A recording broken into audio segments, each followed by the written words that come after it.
राजधानी दिल्ली के लाजपत नगर में एक खौफनाक और दिल दहला देने वाली घटना ने सभी को झकझोर दिया है। एक ही परिवार के दो सदस्य 42 वर्षीय महिला और उसका 14 वर्षीय बेटा अपने ही घर में गला रेत कर बेरहमी से मार दिए गए। यह वारदात किसी और ने नहीं बल्कि घर में काम करने वाले एक भरोसेमंद नौकर ने अंजाम दी, सिर्फ इसलिए कि उसके मालकिन ने उसे डांट दिया था। यह घटना बुधवार की रात की है, जब घर का मुखिया कुलदीप सेवानी किसी काम से बाहर गए हुए थे। रात लगभग 9:40 पर जब वे वापस लौटे तो उन्होंने देखा कि घर का मुख्य दरवाजा बाहर से बंद है और सीढ़ियों पर खून के धब्बे हैं। कुछ समझ नहीं आया तो उन्होंने तुरंत पुलिस को सूचना दी। दिल्ली पुलिस की टीम कुछ ही मिनटों में मौके पर पहुंची और जबरन दरवाजा खोलकर अंदर दाखिल हुई। घर के अंदर का नजारा ऐसा था कि देखने वालों के रोंगटे खड़े हो गए। घर के अंदर 42 वर्षीय रुचिका का शव बेडरूम में बेड के नीचे खून से लथपथ हालत में पड़ा मिला। वहीं उनका 14 वर्षीय बेटा क्रिश वॉशरूम में मृत पाया गया। पुलिस ने दोनों शवों को कब्जे में लेकर फॉरेंसिक टीम को बुलाया।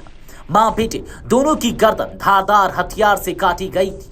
पूरे घर में खून फैला हुआ था और यह साफ था कि हत्या बेहद बेरहमी से की गई है।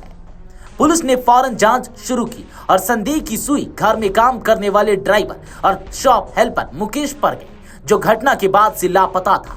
मुकेश बिहार का रहने वाला है और लाजपत नगर मार्केट की एक गारमेंट की दुकान में काम करता था, जो रुचिका और उनके पति की थी।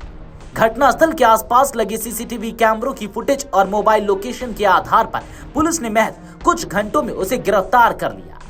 पुलिस के मुताबिक पूछताछ में मुकेश ने अपना जुर्म कबूल कर लिया है। उसने बताया कि बुधवार को किसी बात को लेकर रुचिका ने उसे डांट दिया था, जिससे वह इतना बौखला गया कि उसने उनके और उनके बेटे कृष की हत्या करने की योजना बना ली। हत्या से पहले वह चुपचाप घर में रुका रहा और मौका मिलते ही धारदार हथियार से दोनों की गर्दन काट दी। वारदात के बाद उसने दरवाजा बाहर से बंद किया और फरार हो गया। घटना ने पूरे लाजपत नगर क्षेत्र को दहशत में डाल दिया है। स्थानीय लोगों का कहना है कि सेवानी परिवार काफी मिलनसार और सम्मानित था। किसी को भी अंदाजा नहीं था कि घर में काम करने वाला लड़का इस कदर खतरनाक साबित हो सकता है। मोहल्ले में गम और गुस्से का माहौल है। लोगों की जुबान पर बस एक ही सवाल है, क्या अब घर के नौकर पर भी भरोसा नहीं किया जा सकता? कक्षा 10वीं में पढ़ने वाला कृष पढ़ाई में होशियार था और हाल ही में उसने स्कूल की खेल प्रतियोगिता में भी पुरस्कार जीता था। उसके स्कूल में जैसे ही यह खबर पहुंची, पूरा स्कूल मातम में डूब गया। शिक्षकों और दोस्तों ने सोशल मीडिया पर उसे श्रद्धांजलि दी। कृष की हत्या बाथरूम में की गई थी, जहां वह शायद किसी हमले से बचने की कोशिश कर रहा था। पुलिस ने घटनास्थल से खून से सना चाकू बरामद कर लिया है। फॉरेंसिक टीम ने मौके से खून के नमूने, फिंगरप्रिंट्स और अन्य सबूत जुटाए हैं। साथ ही मनोवैज्ञानिक विशेषज्ञों की टीम भी आरोपी मुकेश की मानसिक स्थिति की जांच कर रही है, ताकि यह पता चल सके कि उसके भीतर इतनी हिंसा क्यों भरी हुई थी। क्या सिर्फ डांट से कोई दो जिंदगियां खत्म कर सकता है? क्या यह वारदात एक सामान्य गुस्से का परिणाम था या इसके पीछे कोई और मानसिक विकृति थी? दिल्ली पुलिस इन सभी सवालों की तह तक जाने की कोशिश कर रही है। लाजपत नगर की यह घटना न केवल एक परिवार की त्रासदी है, बल्कि समाज के लिए एक चेतावनी भी है।